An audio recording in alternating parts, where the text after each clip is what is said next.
एक साहूकार और एक साहूकारनी थे। वह धर्म कर्म को नहीं मानते थे, इसके कारण उनके कोई बच्चा नहीं था। एक दिन साहूकारनी पड़ोसी के घर गई। उस दिन सकट चौथ था। वहाँ पड़ोसन सकट चौथ की पूजा करके कहानी सुना रही थी। साहूकारनी ने पड़ोसन से पूछा, तुम क्या कर रही हो? पड़ोसन बोली कि आज चौथ का व्रत है, इसलिए कहानी सुना रही हूँ। तब साहूकारनी बोली, चौथ के व्रत करने से क्या होता है? पड़ोसन कहने लगी, इस व्रत को करने से अन्न, धन, सुहाग, पुत्र सब मिलता है। साहूकारनी बोली, यदि मेरा गर्भ रह जाए तो मैं 1.25 सेर तिलकुट करूंगी और चौथ का व्रत भी करूंगी। श्री गणेश भगवान की कृपा से साहूकारनी को गर्भ रह गया। वह बोली कि मेरे लड़का हो जाए तो मैं 2.5 सेर तिलकुट करूंगी।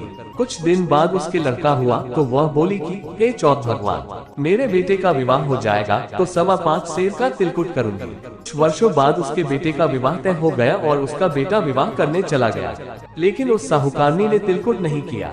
इस कारण से चौथ देव क्रोधित हो गए और उन्होंने फेरों से उठाकर उसके बेटे को पीपल के पेड़ पर बिठा दिया।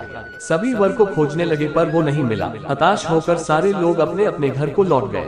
इधर जिस लड़की से साहूकारनी के लड़के का विवाह होने वाला था, वह अपनी सहेलियों के साथ गंगौर पूजने के लिए जंगल में दूध लेने गई। तभी रास्ते में पीपल के पेड़ से आवाज आई, ओ मेरी अर्धव्याही पत्नी। ये बात सुनकर जब लड़की घर आई, उसके बाद वह धीरे धीरे सूखकर कांटा होने लगी। एक दिन लड़की की माँ ने कहा, मैं तुम्हें अच्छा खिलाती हूँ, अच्छा पहनाती हूँ, फिर भी तू सूखती जा रही है, ऐसा क्यों? तब लड़की अपनी माँ से बोली कि वह जब भी दूध लेने जंगल जाती है तो पीपल के पेड़ से एक आदमी बोलता है कि ओ मेरी अर्धव्याही पत्नी। उसने मेहंदी लगा रखी है और सेहरा भी बांध रखा है।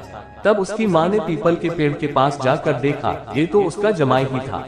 तब उसकी माँ ने जमाई से कहा, यहाँ क्यों बैठे हैं? मेरी बेटी को अर्धव्याही कर दी और अब क्या लोगे? साहूकारनी का बेटा बोला, मेरी माँ ने चौथ का तिलकुट बोला था लेकिन नहीं किया, इसलिए चौथ माता ने नाराज होकर मुझे यहाँ बैठा दिया।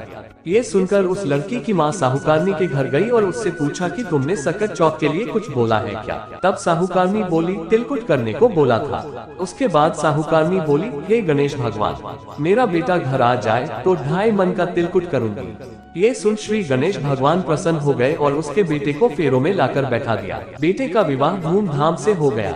जब साहूकारनी का बेटा एवं बहू घर आ गए तब साहूकारनी ने 2.5 मन तिलकुट किया और बोली, हे चौथ देव, आपके आशीर्वाद से मेरा बेटा और बहू घर आए हैं, जिससे मैं हमेशा तिलकुट करके व्रत करूंगी। इसके बाद सारे नगर वासियों ने तिलकुट के साथ सकट व्रत करना प्रारंभ कर दिया। हे सकट चौथ, जिस तरह साहूकारनी को बेटे बहू से मिलवाया, वैसे ही हम सबके परिवार को सुखी एवं मिलाए रखना। इस कथा को कहने सुनने वालों का भला करना। बोलो सकट चौथ की जय। श्री गणेश भगवान की जय।